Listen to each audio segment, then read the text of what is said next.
Así que van a ser va a haber bastante actividad estos días.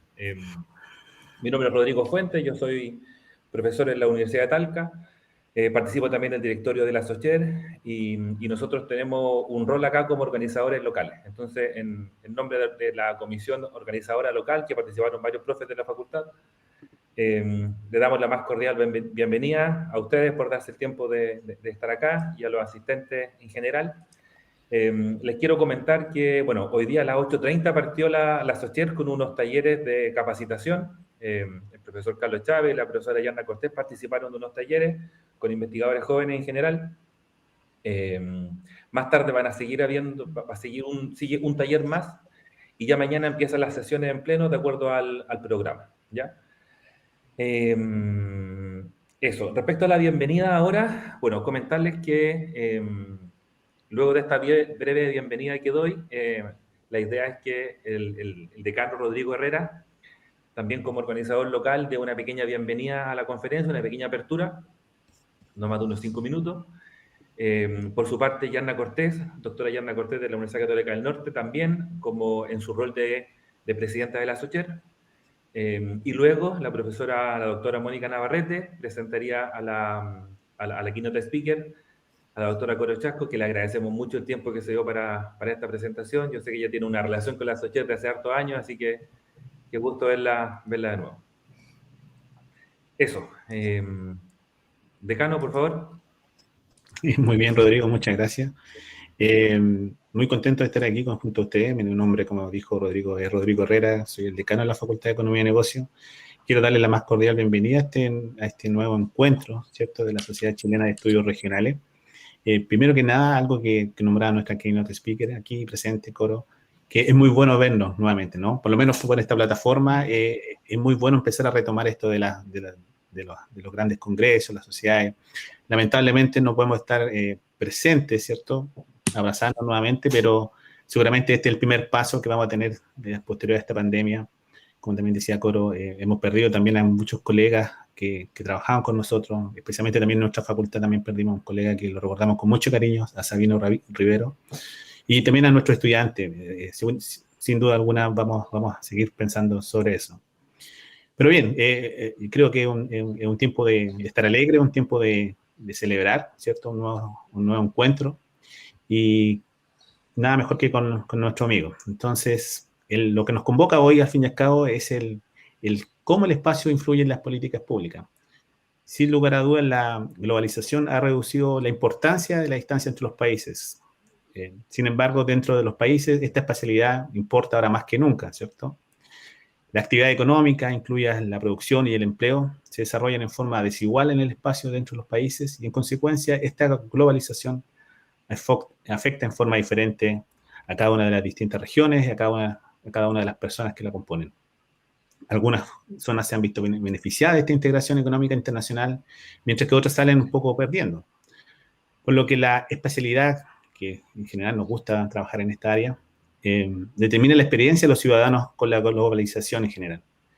La geografía económica también incluye la respuesta de los gobiernos a esta globalización y a las políticas públicas.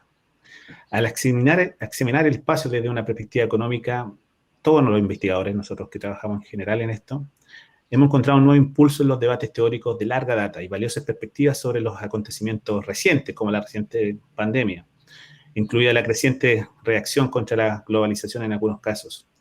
Los retos del estudio de la espacialidad económica incluyen la complejidad y los problemas de medición, los temas de que tenemos mucha información ahora, la Big Data. En general, tenemos una rica estructura, ricas formas de poder hacer estudios econométricos, de desarrollo económico, y por lo tanto, tenemos mucho que conversar, ¿cierto? Rodrigo nos conversaba que hay 70 trabajos aceptados, así que tenemos una linda tarde y esperamos los próximos 2 días que sea muy grato poder compartir con los colegas y que podamos seguir avanzando en la creación de conocimiento. Así que nada más que decirles, sean todos muy bienvenidos a esta Universidad de Talca, por mientras de forma virtual. El café cada uno se lo tomará en su casa, pero creo que vamos a estar muy contentos de poder compartir y seguir adelante en esta gran jornada que hoy nos acompañan. Muchos expositores de muy buen renombre y keynote speaker del más alto nivel. Así que, bueno, aquí tenemos a Coro presente. Muy bienvenida, muchas gracias. Y a los que vendrán también, sean todos muy bienvenidos. Muchas gracias, Rodrigo. Gracias, decano. Yasna. Muchas gracias. Bueno, buenos días a todas y a todos por estar acá y muchas gracias por estar acá. No soy muy buena para los discursos, así que voy a hacer lo más breve posible. Agradecer esta instancia. Yo creo que nos faltaba en la Sociedad Chilena de Estudios Regionales después de el 2018 que no tenemos un encuentro, el 2019 desafortunadamente por las razones que todos y todas sabemos, lamentablemente no pudimos reunirnos nuevamente, así que este espacio, aunque sea virtual, sin duda es necesario y que obviamente nos va a ayudar a poder a reafirmar estas relaciones que tenemos entre todas las socias y socios de Socher y también obviamente invitar a nuevas socias y nuevos socios a unirse a nuestras filas. Ojalá que en todas las personas que presenten puedan llevarse buenos comentarios, que es una de las características que tiene la Sociedad Chilena de Estudios Regionales. También compartir, aunque sea de forma virtual, con otros investigadores e investigadoras de otros lugares del país y del mundo, sobre todo pensando también que, y tal como lo mencionaba Rodrigo, estamos en un momento crucial en donde el espacio cada vez se hace más relevante. También en nuestro país en particular estamos pasando por un momento en donde las universidades regionales van a tomar un mayor protagonismo, sobre todo en términos de los procesos de descentralización que se están llevando a cabo y cómo cada una de las regiones también pueda aportar de mejor forma al desarrollo sustentable de sus comunidades. Por lo tanto, estas instancias sin duda y la importancia del espacio cada vez se va a hacer más relevante en las políticas públicas, pero también a su vez va a generar un gran desafío para las universidades, sobre todo regionales, para tomar un mayor protagonismo de estos cambios. Así que estamos obviamente dispuestos a crear este espacio y ojalá para ustedes compartir su investigación en Socher sea fructífero, sea muy bueno para poder mejorar la calidad de sus investigaciones y para determinar y para decir al gobierno central en la práctica de que efectivamente en las regiones hacemos investigación y investigación de muy buena calidad. Eso. Yasna. Profesora Mónica. Muy buenas tardes en Chile, 12 horas del día. Muy buenas tardes en España, 6 de la tarde, 18 horas. Saludos desde Arica, Parinacota, desde la Universidad Tarapacá, don Rodrigo Herrera. Saludos a todos los miembros de la universidad que este año acoge a la Socher. Muchísimas gracias. Le doy a nombre de todos los organizadores de la Sociedad Chilena de Estudios Regionales de los encuentros de los años precedentes. Es un agrado nuevamente estar reunidos este año, como dice nuestra presidenta. Y hoy tenemos una invitada especial, una invitada que tiene ya un piso ganado en Chile. El año 2013 nos visitó por primera vez en la cuarta Socher en Arica, dictando una conferencia magistral que todavía recordamos y dando talleres también en GIS, tal como hoy lo hace nuestra presidenta. Ella es licenciada en Ciencias Económicas de la Universidad Autónoma de Madrid, es doctora en Modelización Económica Aplicada de la misma universidad, es profesora titular, enhorabuena doctora, de la universidad por esta misma área. Ha sido directora del Departamento de Economía Aplicada, coordinadora del área económica de Economía Regional y Espacial. Es investigadora responsable de proyectos en el Instituto Lawrence Klein. Sus áreas de especialización son econometría espacial, análisis económico espacial, economía regional, economía urbana y geomarketing.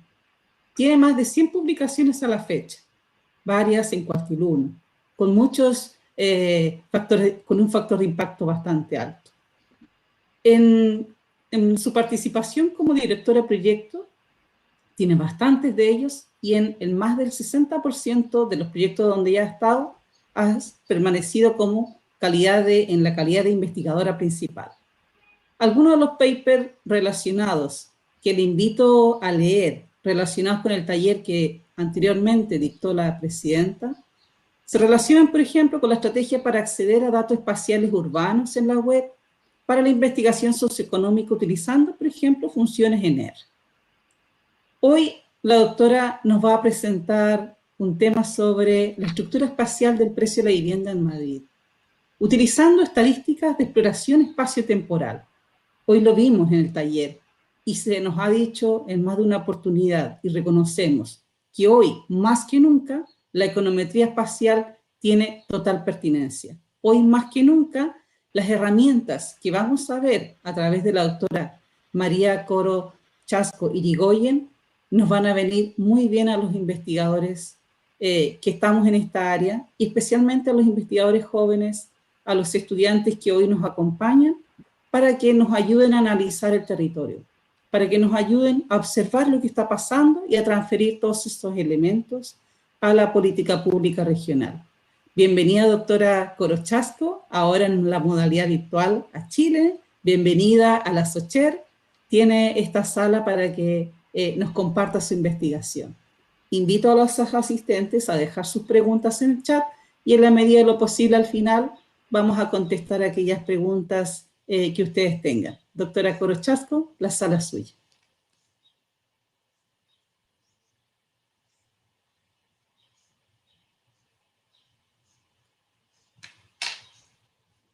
Porque a veces no está bien la conexión. ¿Se me oye bien? Sí, perfecto, de acuerdo. Doctora. Gracias. Voy a compartir la pantalla. Bien.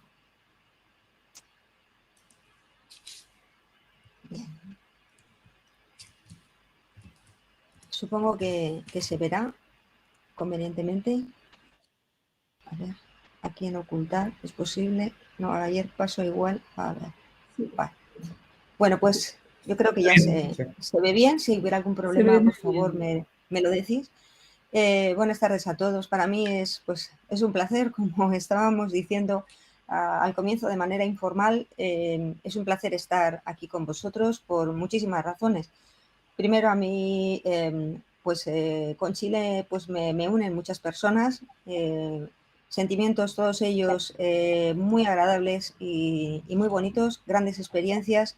Por supuesto, aquella SOCHER en la que yo participé en Arica hace ya años, fue una experiencia maravillosa desde el punto de vista científico y también personal. Y bueno, siempre que voy a Chile, que lo hago muy a menudo, al menos hasta el momento de la pandemia, ¿no? Pues siempre ha sido una experiencia maravillosa. Y ahora, pues bueno, el vernos de esta forma no es lo mismo, pero ayuda, por lo menos, mitiga pues esa cierta incomunicación en la que hemos estado, ¿no? Durante todo este tiempo. Muchas gracias a la organización. Para mí fue un honor, ¿no? La verdad, haber sido invitada de nuevo. Y yo espero, pues como estabais diciendo, pues espero que lo que yo os cuente pues sea de utilidad, sea de ayuda, ¿no? En realidad, bueno, pues yo vengo a presentar un método, el método de lo que llamamos el test scan, desde una vertiente espaciotemporal. Fue una aplicación que realicé yo con otros dos profesores. Realmente no es el único trabajo que tenemos en este campo, utilizando el test scan. Los investigadores con los que yo he trabajado, Lili Galeo, como se puede ver, de la Universidad de la Borgoña, y Fernando López, de la Universidad Politécnica de Cartagena, aquí en España. Bueno, con ellos dos, como digo, tenemos otros papers. En este caso, utilizamos el test scan espaciotemporal y la aplicación ha sido siempre a la estructura de los precios de la vivienda en Madrid.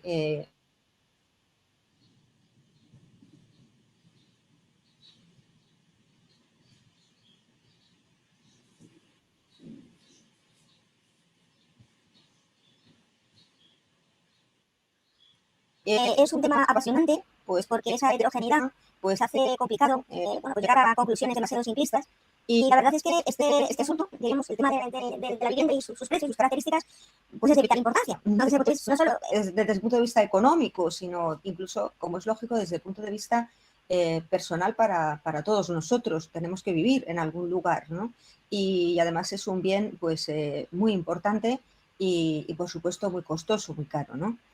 En realidad, lo que yo voy a contar es que se publicó pues bueno, pues a principios de este año, pero que se terminó de redactar pues a finales del año 19, es decir, no llegamos a utilizar información de lo que sería la pandemia propiamente. O sea, estamos un poco en la idea de continuar trabajando porque la pandemia, aunque parece que ha sido un parón, un frenazo, pero realmente la vida ha seguido de alguna forma y la vivienda también ha evolucionado y sigue evolucionando.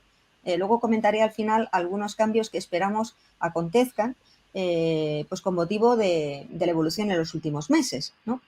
Bien, si alguien está interesado en tener este capítulo, bueno, pues si se acude a Springer, salvo que bueno, las universidades tengamos, como es mi caso, ¿no?, suscripción con la editorial, pues no se puede acceder, no es de libre acceso. Entonces, bueno, si alguno está interesado, pues puede contactarme, ¿no? Mi dirección de correo electrónico es coro.chasco@uam de Universidad Autónoma Madrid.es de España. Yo estaría encantada de proveer contigo una copia a nivel privado, como es lógico, ¿no?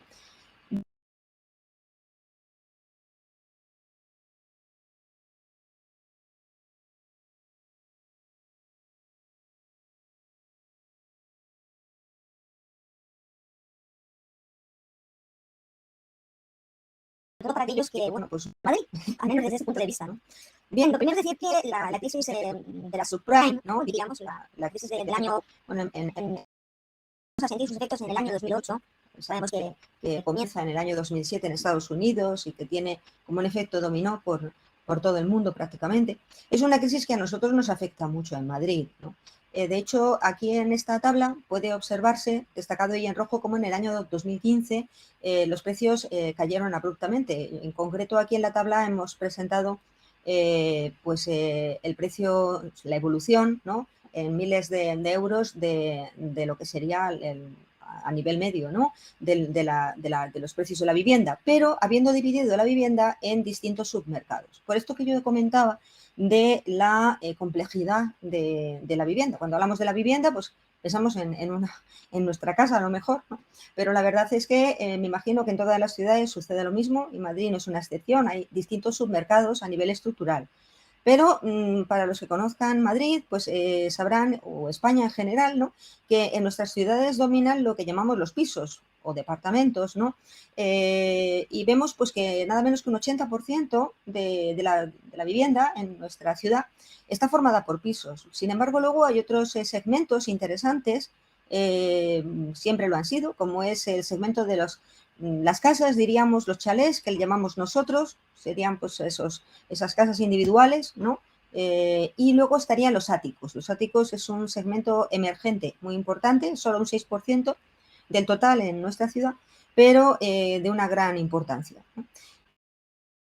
Y como estamos viendo, para nosotros, diríamos, el punto de mayor depresión pues está precisamente en el año 15, a partir del cual los precios empiezan a recuperarse, ¿no? Si lo vemos desde un punto de vista gráfico, pues veremos que efectivamente todos los segmentos de los cuales estábamos hablando, los áticos, las chalés que decimos nosotros, las casas individuales o los pisos, clasificados en pequeños, en medios y en grandes pisos, ¿no?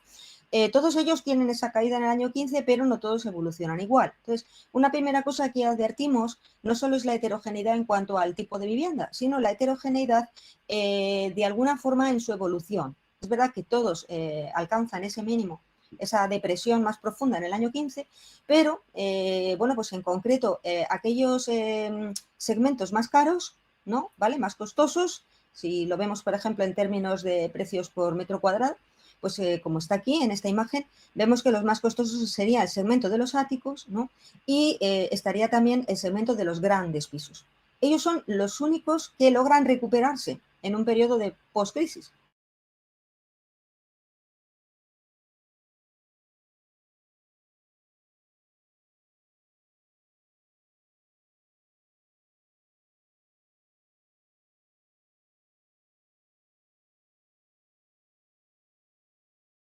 en el año 20 y lo que está pasando en el año 21, ¿verdad?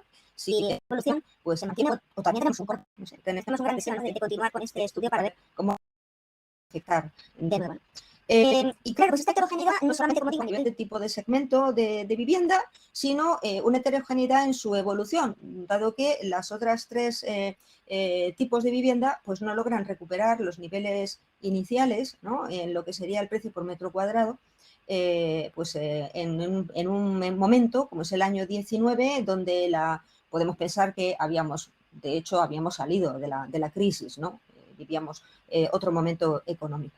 Y por último, si lo vemos desde el punto de vista espacial, pues abundando, como digo, en esta complejidad que supone la vivienda en una ciudad y en Madrid en particular, que es lo que hay a la vista ahora mismo en la diapositiva, pues estamos viendo, aquí son los clústeres, es un tipo de clúster que luego hablaremos de ello, que son de tipo prospectivo, y vemos pues que los clústeres en términos de precios por metro cuadrado en la vivienda, pues la verdad es que se hayan localizados en sitios muy concretos. O sea, no podemos pensar pues que su distribución sea homogénea, ¿no? Me llamó la atención porque, o sea, cuando yo hablo de esto y pongo esta diapositiva, la sensación que tengo es que estoy diciendo obviedades. O sea, bueno, pues es lo lógico, ¿no? Hay lugares de la ciudad donde las casas son más caras, pues por muchas circunstancias, son de...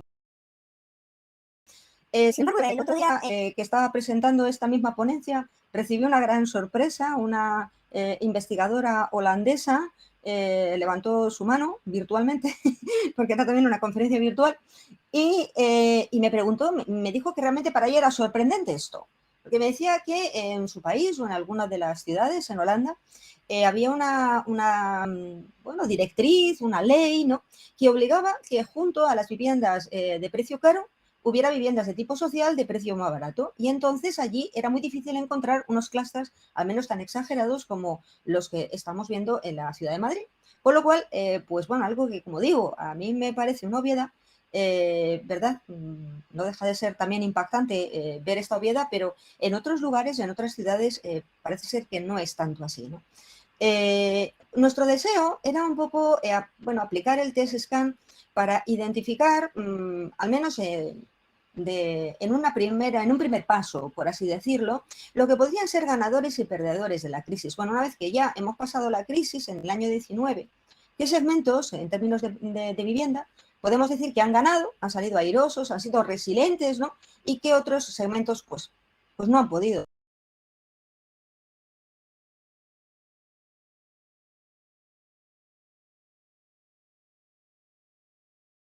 Y no solo en momentos, sino además en qué zonas de la ciudad la vivienda se ha revalorizado y ha habido pues, un efecto de sinergia en positivo, y en qué otros lugares ese efecto, ¿no?, de la sinergia en un descenso del precio o en una ausencia en el crecimiento del mismo, que hace que comparativamente pues sean zonas de precio bajo de la vivienda. Esa era un poco nuestra intención, nuestra idea.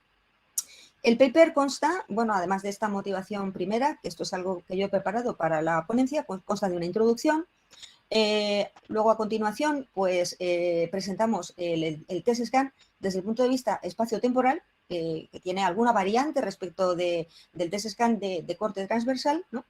Y bueno, pues luego no me va a dar tiempo, ni mucho menos, a presentar todos los resultados, pero bueno, presentaré algunos resultados y contaré pues cómo se hizo este experimento. En realidad, se trata de un estudio que podríamos llamar preliminar. ¿En qué sentido? En el sentido de que el test scan no deja de ser un método de análisis exploratorio. Es decir, sería, desde el punto de vista, pues no sé, econométrico, sería un primer paso. Es verdad que para muchos economistas, pues los estudios econométricos comienzan con la formulación o la identificación de un modelo teórico que se quiere contrastar empíricamente con datos, y como que los datos importan poco. Bueno, yo soy del tipo de economista que pienso que los datos son muy importantes.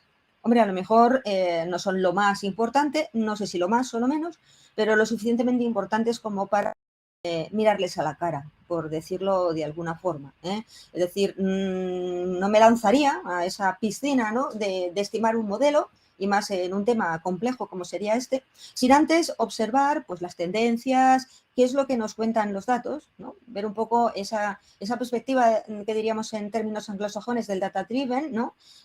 Antes de entrar en lo que sería ya pues, una modelización. De hecho, en la introducción, pues es lo que comentamos, ¿no? Comentamos pues que, bueno, en primer lugar, constatar lo que ya hemos dicho. Los precios de la vivienda no son precisamente un fenómeno sencillo u homogéneo, sino que varía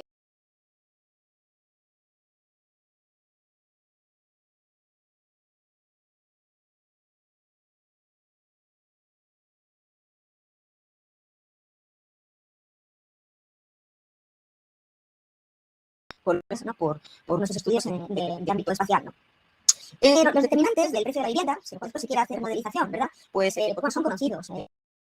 Un modelo seminar muy interesante, formulado por Alonso, Muz y Fujita, según el cual hay un determinante fundamental, que sería la localización de la vivienda. Si la vivienda pues, está cerca o lejos de lo que en términos anglosajones se conoce como el CBD, el centro del distrito, ¿no? Donde se encuentran el centro de los negocios, ¿no? El Central Business District.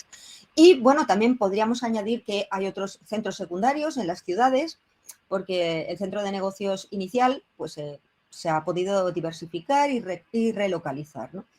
Pero qué duda cabe que también hay otras características que están influyendo. Bueno, yo diría que casi igual o más importante aún sería la superficie de la vivienda. Todos sabemos que si la vivienda pues es grande, es extensa, pues el precio va a ser mayor que si es pequeñita, ¿no? Luego también hay otros elementos que se han ido considerando en los modelos de precios de vivienda, como es esto de las amenities y las disamenities, es decir, pues los atractivos o aquello que no es atractivo, que más bien causa rechazo, ¿no? O repudio en la población, ¿no? Ahí dentro de estas amenities, pues bueno, o sea, ahí uno puede meter pues tantas y tantas cosas, desde la existencia de parques, la vecindad de la vivienda, hasta, bueno, pues el poder tener una estación de metro, de autobús, ¿no? O incluso pues amenities de tipo cultural, vivir en el centro histórico de la ciudad, con edificios preciosos, ¿no? O incluso pues estar cerca pues de estos malls, ¿no? Como llamáis por ahí, o centros comerciales que decimos aquí, ¿no? O tiendas muy exclusivas. Todo esto, evidentemente, y puede tener un efecto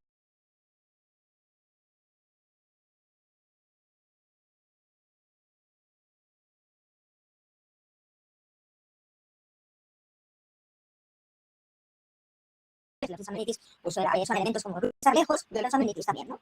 Y por supuesto, en el ámbito espacial, bastante conocido o aceptado, que porque es algo que todos sabemos, ¿no? El precio de la vivienda cercana es fundamental. muchas veces cuando el que fija el precio pues es el dueño de una vivienda, cuando la vivienda pues, es una vivienda que se va a vender ya de segunda mano, por decirlo de alguna forma, uno cuando le pone el precio pues se está fijando en las viviendas de alrededor, ¿no? Y por tanto hay un efecto espacial evidente, aunque solo sea por eso, ¿verdad?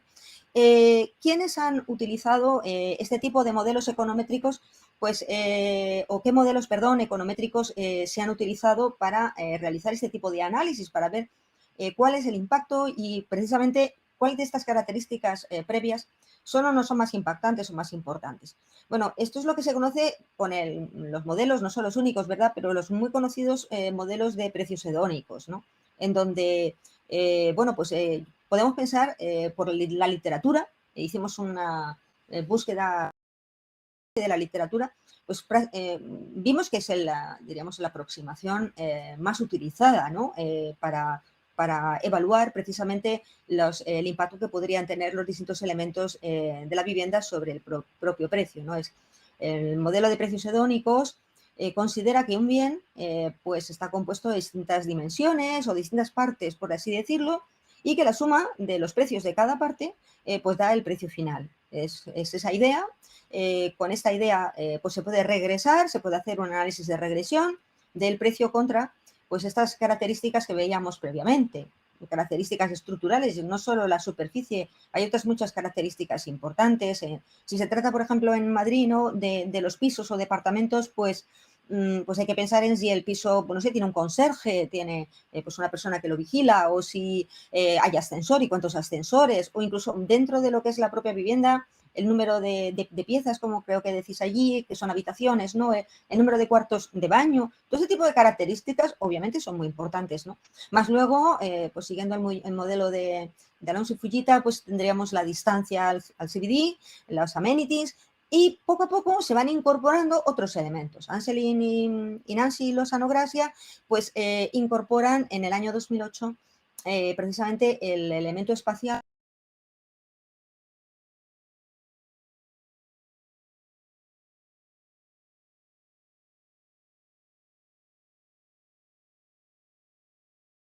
Desde luego es un paper muy citado, al menos por la importancia que puede tener, pues, sobre todo Luca Anselin, ¿no? En el tema espacial. Luego, tenemos que esperar 10 años después, hasta el año 18, para encontrar en la literatura pues, un modelo de estas características que introduzca una dimensión temporal, ¿no?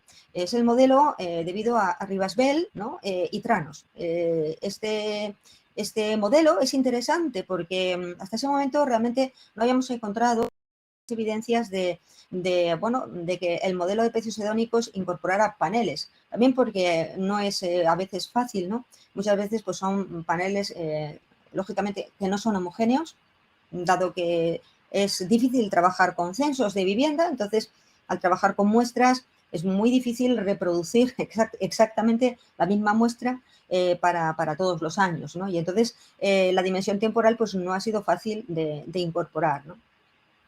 Y precisamente ahí nos situamos con este instrumento que, como digo, es un test de análisis exploratorio aún, ¿no? Que es el test SCAN, espacio-temporal en particular, ¿no? Y lo que hacemos es aplicar el test a los distintos submercados que habíamos visto previamente en la motivación. O sea, aplicamos el test pues, al segmento de casas, al segmento de los pisos grandes, medianos y pequeños, y al de los áticos, ¿verdad? Y vemos un poco cómo se distribuyen los precios en torno a la ciudad, porque eso sí, alguien podría pensar que a lo mejor, bueno, es que a lo mejor alguno de estos segmentos se encuentra en una zona determinada. La verdad es que no, se encuentran de manera bastante difusa, pues a través de en todos los barrios, ¿no? En todos los distritos de la ciudad encontramos alguna de estas modalidades, ¿no? Aunque en algunos en dos, pero esto sí que nos permitía pues, hablar en términos globales de la ciudad de Madrid y hablar también pues,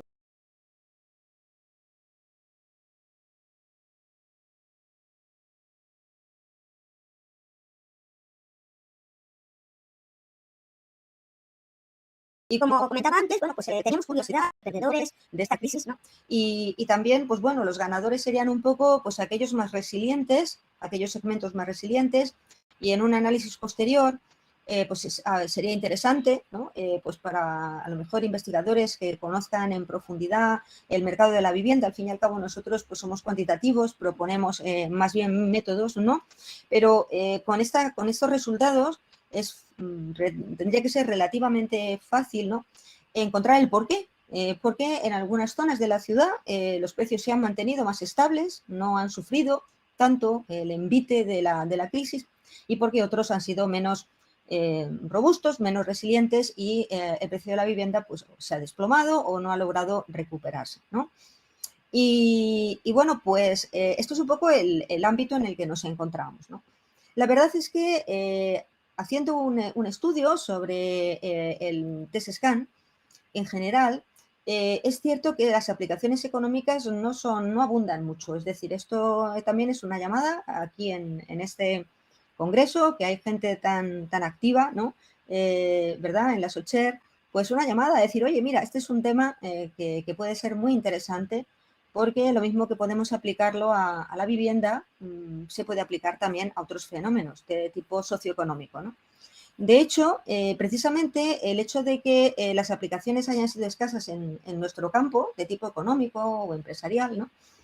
Es lo que hizo que los editores del libro donde se publicó el capítulo nos llamaran. Éramos de los pocos investigadores que habíamos trabajado con el test scan ya previamente en un ámbito propiamente económico, ¿no? Esos trabajos previos pues, serían fundamentalmente los tres que presentamos aquí, ¿no? en el año 15, en el 18 y más recientemente en el 20. Tenemos 3 artículos, ¿no? Publicados sobre el test scan, pero con otra óptica. Lo que hacíamos era utilizar el test scan para identificar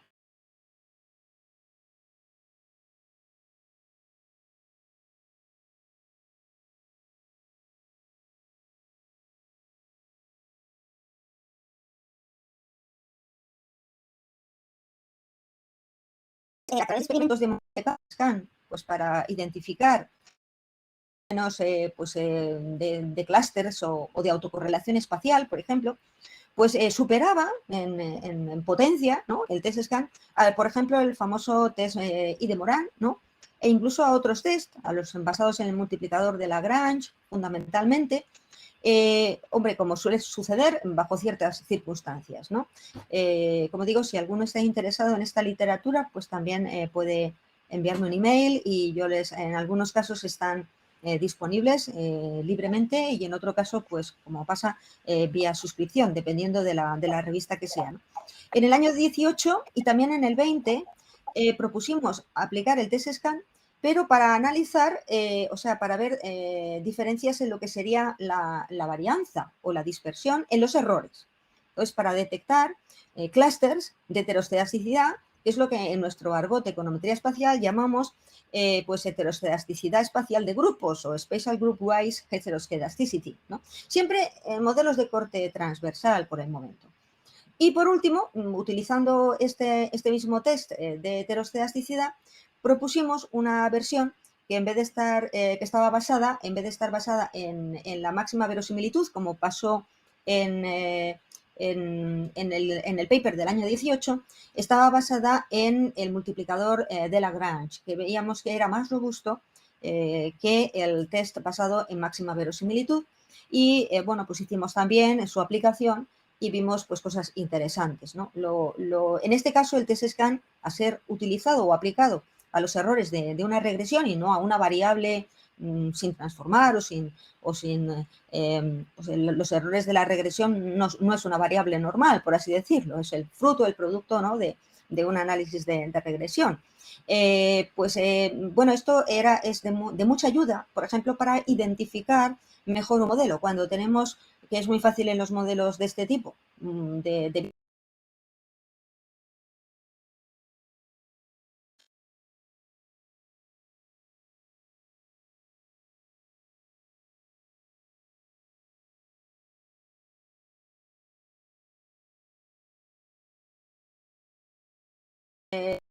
cuál puede ser esa variable.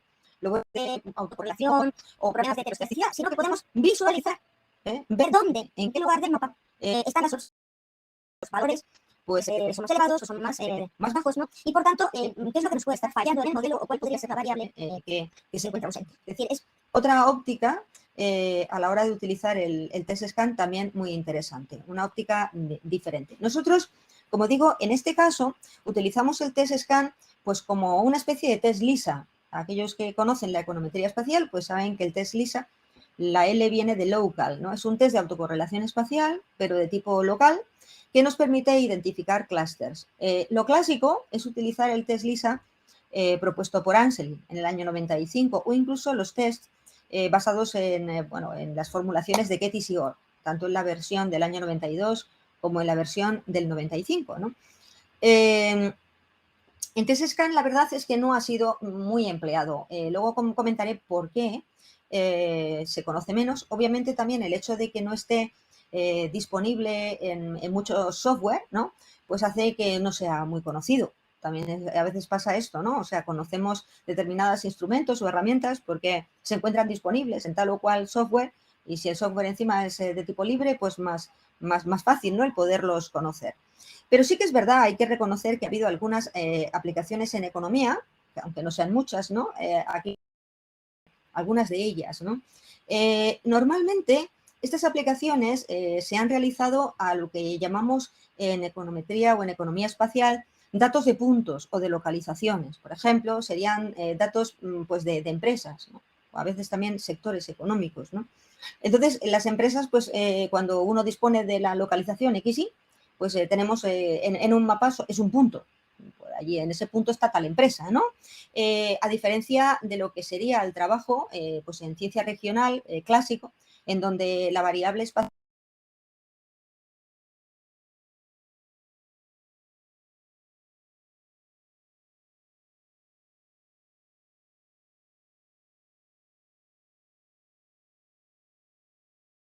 tiene forma de provincia o de...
A lo mejor, Mónica,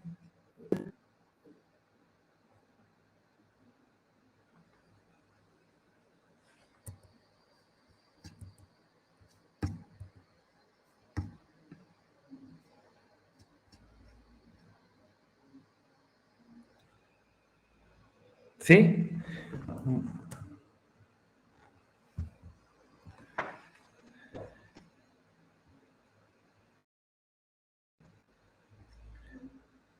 Mónica, a lo mejor demos unos minutos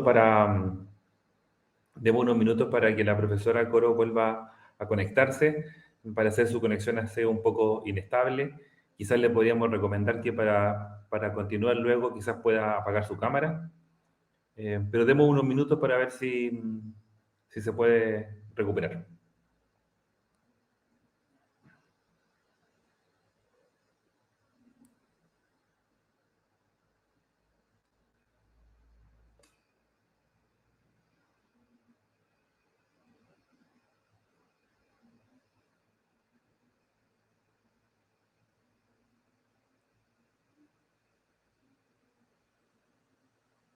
Profesora Corochasco. Ah,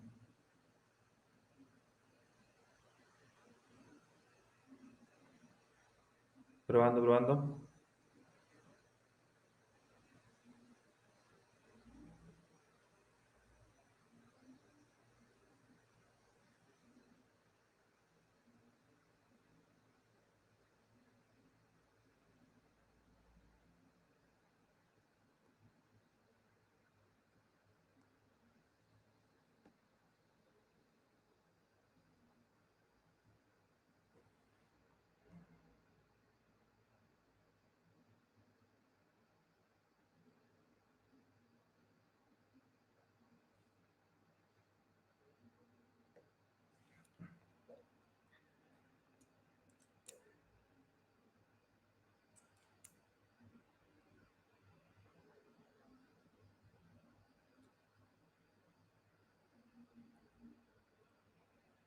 Esperemos unos minutos más.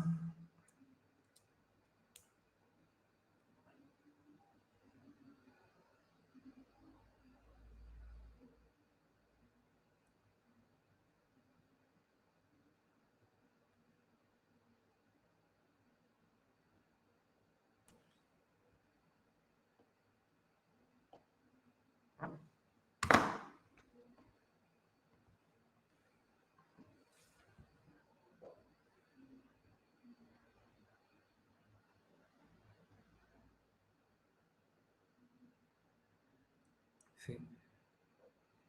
Profesora Coro tiene que activar su micrófono. Por alguna razón aparece el micrófono... No, salió de nuevo.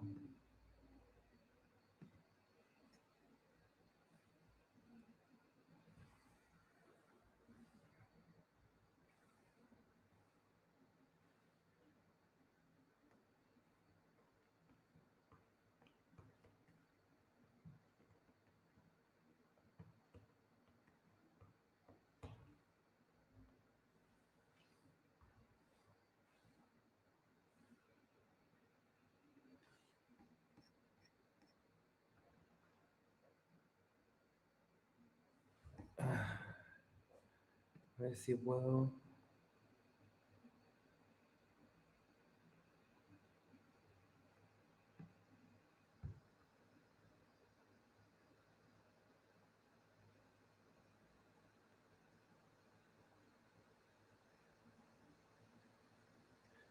Sí.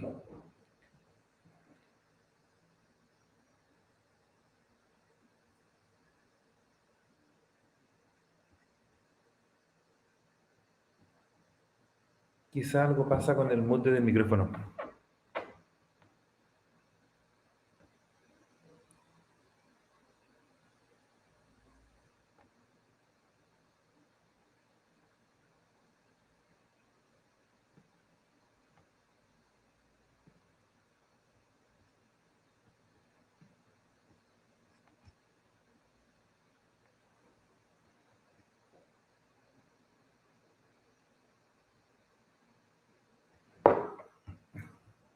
Pero tengamos un poco de... Ahí, tengamos un poco de paciencia.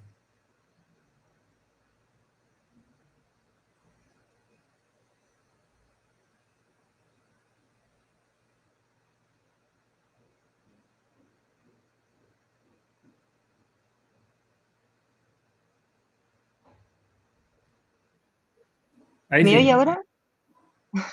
Vaya, Profesora Coro, la recuperamos. cuánto lo siento, no sé. Es que esta plataforma también me resulta desconocida a mí Sí, y se entiende. me he cambiado a otro lugar de la vivienda por si acaso tengo mejor conexión aquí. Bueno, siento mucho esta interrupción. Si acaso continuamos con la presentación. Sí, por favor, no se Sí, preocupe. bueno, muchas gracias. Bueno, pues vamos a ver, estamos acá. Sí, estaba comentando que ahora el enfoque que nosotros le dimos al test scan es un enfoque diferente, es de tipo exploratorio, es más parecido a lo que nosotros conocemos por el test LISA o los test de Getty y Ort de autocorrelación, en donde lo que hacemos es explorar los datos cuando, sobre todo esto es muy útil o necesario, cuando la información es una información compleja, como estaba comentando, pues de un bien difícil de conocer en su distribución espacial y en su evolución temporal también. Y estábamos viendo que, bueno, que aunque hay pocas aplicaciones de tipo socioeconómico, pero bueno, hay algunas en la literatura, las de tipo económico estaban, no sé si se me ha oído, estaban basadas más en firmas, o sea, en empresas, ¿no? Y son estas aplicaciones que llamamos point data, es decir, son datos puntuales de puntos que tienen una coordenada XY y que nosotros visualizamos en el mapa como un punto. Entonces, bueno, se pueden ver clústeres de puntos, ya como tales puntos y sobre todo si esos puntos pues tienen algún tipo de cualificación, por ejemplo, número de empleados, volumen de facturación, cosas de este tipo, bueno, pues el test scan es capaz de identificar, por supuesto, aglomeraciones. Nosotros, en este caso, en vez de empresas, pues son precios de la vivienda. Y luego, pues estaría, hay otros temas, como comentaba, ¿no? Por ejemplo, incluso aplicado a áreas, a lo que llamamos areal data, o sea, lo que comentaba antes de que también, bueno, lo habitual, yo creo, no lo sé, con el análisis regional, al menos a mí me pasa, ¿no? Es trabajar pues con provincias, como muy desagregados municipios o lo normal regiones, ¿no? Entonces, bueno, pues también se ha aplicado a regiones, tomando como referente a lo mejor el centroide, para identificar, pues, por ejemplo, zonas en donde pues, se produce pobreza, ¿vale? En determinados tipos de análisis de poverty, diríamos, ¿no? O deprivation, que sería en inglés, a nivel urbano, o sea, este paper se aplica pues a zonas urbanas en Italia. Que nosotros sepamos, al menos cuando escribimos el capítulo, porque bueno, la literatura avanza muchísimo y es posible que haya a estas alturas ya algún otro exponente, el único que encontramos en donde se hiciera un análisis del test scan a temas cercanos a los nuestros, de tipo socioeconómico, es el paper de Kang en el año 2011, ¿no? Y que lo que hace es identificar economías de aglomeración. Lo que dice Kang es que la dimensión temporal es importante porque los fenómenos de aglomeración son fenómenos evolutivos. Entonces, bueno, uno puede contemplar esas aglomeraciones ya formadas, ¿verdad?, en un momento del tiempo, en un corte transversal. Pero claro, si disponemos de la dinámica espacial, uno puede ir viendo pues también una evolución, incluso hacer alguna predicción. O sea, esto la verdad es que es una idea muy interesante y que siempre, pues cuando incorporamos la dimensión temporal, ¿no?, pues podemos considerar, ¿no? Como he dicho antes, la dimensión temporal no es fácil de incorporar. No es fácil, pues, ¿en qué sentido? Pues porque ya decíamos, los cortes transversales muchas veces pues no son homogéneos, por tanto los paneles no están equilibrados o balanceados, ¿no? Y aquí pues en muchas técnicas esto ocasiona problemas, ¿vale? Entonces, bueno, algo sobre el test scan, para los que no tengan mucho conocimiento, y este test, ¿qué es? ¿De dónde viene, no? Bueno, pues no sé, la verdad es que es una técnica muy, muy popular para identificar clústeres espaciales. Inicialmente fue propuesta por Kulldorff y Naguaraya, ¿no? Y esto ha sido muy, muy utilizado. Si en el ámbito nuestro de tipo socioeconómico no se ha usado, claro, alguien pensará, entonces, ¿esto de dónde viene? Bueno, pues esto viene del mundo matemático, de médico, epidemiología. La verdad es que uno de los tres autores, que es el máximo exponente, el que nos animó y nos metió, ¿no?, a Julie Le Gallou y a mí en estos temas, es Fernando López. Fernando López es matemático y hace ya unos 10 años comenzó a colaborar con un médico amigo. El médico estudiaba casos de cáncer infantil en la región de Murcia, porque Cartagena está en esa región suroriental de España.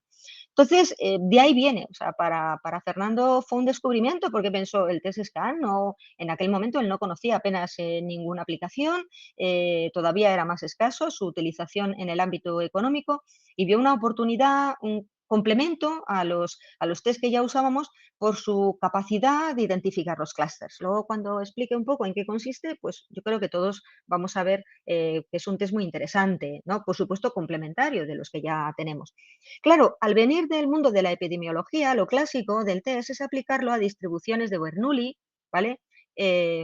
O Poisson, es decir, son eventos o casos, ¿no? El número, pues eso, de casos de cáncer, el número de, pues, por ejemplo, con el tema del COVID, ¿no? Pues fallecidos por COVID o de enfermos por COVID, son números naturales, diríamos, ¿no? No es una distribución continua y, por tanto, pues encontrar aplicaciones utilizando la distribución normal, pues para el test scan, pues no es fácil, y eso que existe. Por supuesto, el test scan se ha adaptado a muchos tipos de distribuciones, ¿no?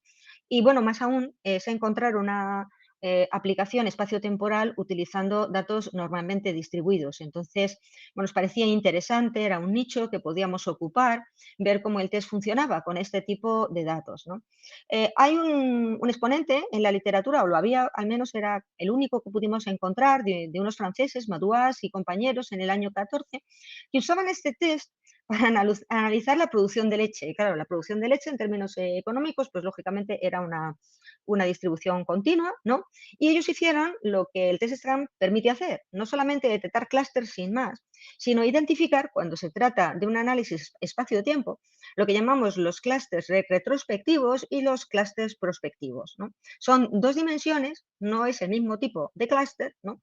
Y vamos a ver qué poder tienen o por qué son interesantes, qué es lo que nos permiten hacer, el diferenciar entre estos dos tipos de clústeres. Ellos lo que querían, en concreto en un lugar de Francia, es identificar clústeres de producción baja producción de leche. No, ahora no recuerdo muy bien los motivos. Bueno, pues era una buena técnica, como digo, para poder identificar estos clústeres. Como vemos aquí, por ejemplo, para una distribución normal, los puntos, imaginad, por ejemplo, que los puntos son las viviendas, ¿no? Puede ser empresas, lo que sea. Y el color de los puntos, el color rojo, el color azul, ¿no? Serían los niveles o los valores, ¿no? El color rojo pues serían valores más elevados y, bueno, porque no ponemos gradaciones de rojos, pero nosotros tenemos esa gradación porque tenemos el precio en euros, ¿no? Hasta con decimales, en el caso que sea preciso. Y lo mismo pasa con los azules. Los azules, en términos generales, pues son aquellas viviendas de bajo precio, ¿verdad? Entonces, ¿qué sería el test scan? ¿Cómo funciona? El test scan lo que hace es escanear, ¿no? Es una especie como de, en inglés diríamos surveillance, va explorando, va buscando, utilizando círculos o elipses, ¿no? Y se va moviendo pues poquito a poquito, hacia arriba, hacia abajo, y va identificando distintos grupos. Y lo que hace es calcular los valores medios, ¿no? Dentro y fuera del círculo o de la elipse, ¿no? Y entonces, claro, la gracia de esto es que cuando el valor medio dentro del círculo, ¿no?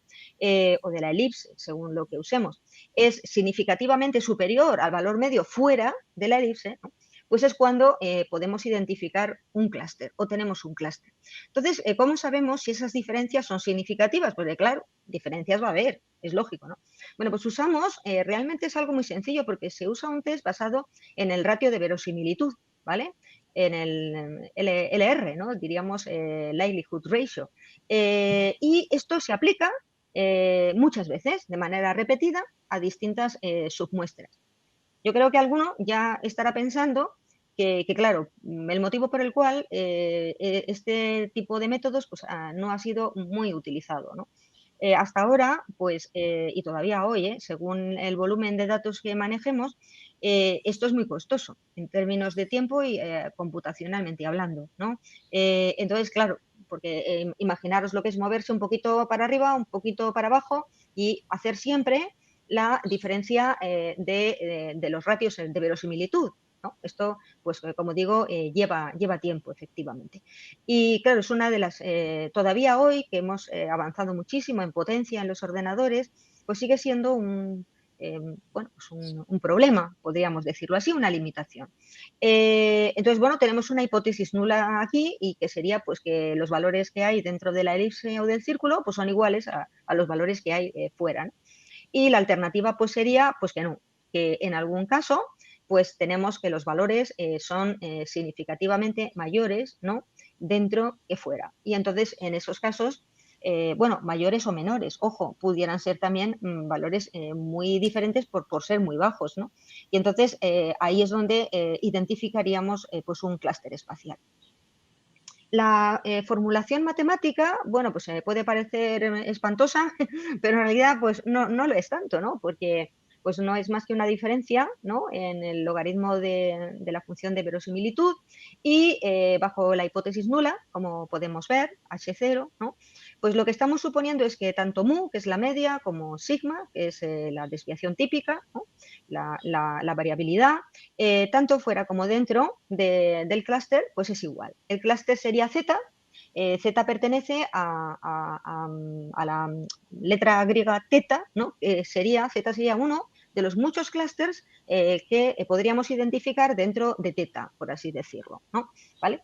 Y entonces, bueno, pues cuando encontráramos diferencias significativas, pues tenemos clúster, ¿no? Y si no, que es la hipótesis nula, pues no existirían clústeres. Sería el caso de esta investigadora que me decía que en su país o en su ciudad pues no había realmente en precios de la vivienda pues lugares donde se hubiera una diferencia muy grande por precios o muy elevados o muy bajos, ¿no?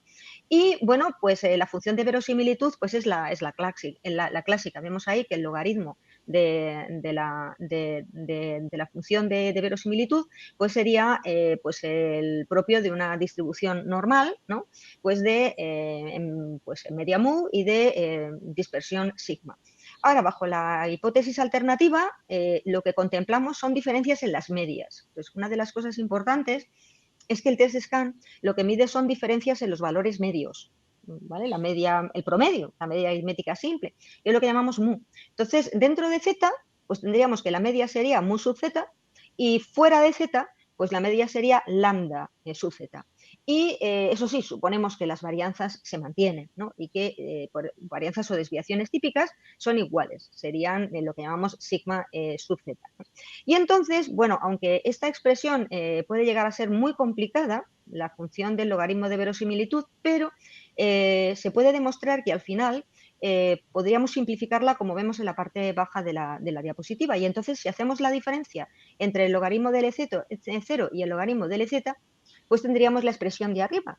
Y maximizar esa expresión de arriba implica minimizar el último de los sumandos que hay dentro del paréntesis. O sea, al final, bueno, el cálculo no es muy complicado como tal cálculo. Lo que aquí lleva mucho tiempo es el escaneo, ¿verdad? El escaneo y realizar este cálculo muchísimas veces, ¿no? Hasta lograr escanear o cubrir toda la superficie y, claro, todas las observaciones, ¿no? Si encima le añadimos la dinámica temporal, ¿no? Pues bueno, ya estamos viendo que esto se va a complicar aún más, ¿no? Lo bueno de este método es que este método es muy flexible, es una de las buenas cosas, o sea, podemos utilizar distintos cortes transversales para distintos momentos del tiempo, ¿verdad? Con un número distinto de observaciones, porque en este caso además, luego lo contaré, nosotros utilizamos los precios de una base de datos muy conocida en Madrid, en España, ¿no? Que es la base idealista.com. Es una base de datos en donde lo que se presentan son precios de oferta. O sea, la gente anuncia, quiere vender su casa, ¿verdad? Y entonces pues pone el precio que piensa que vale su casa. Y bueno, pues lo típico de un portal inmobiliario. Uno puede ver en fotos las características de la vivienda. Claro, uno puede imaginar que como se trata de una muestra, pues si consideramos un espacio temporal muy amplio, como es nuestro caso, pues hombre, las viviendas van a variar, aunque solo sea porque algunas se venden u otras se salen nuevas, ¿no? Al anuncio, ¿no? Y entonces, bueno, pues el TestScan nos permite todo esto. O sea, permite incluir, incluso tampoco exige una homogeneidad en los cortes, diríamos, en los momentos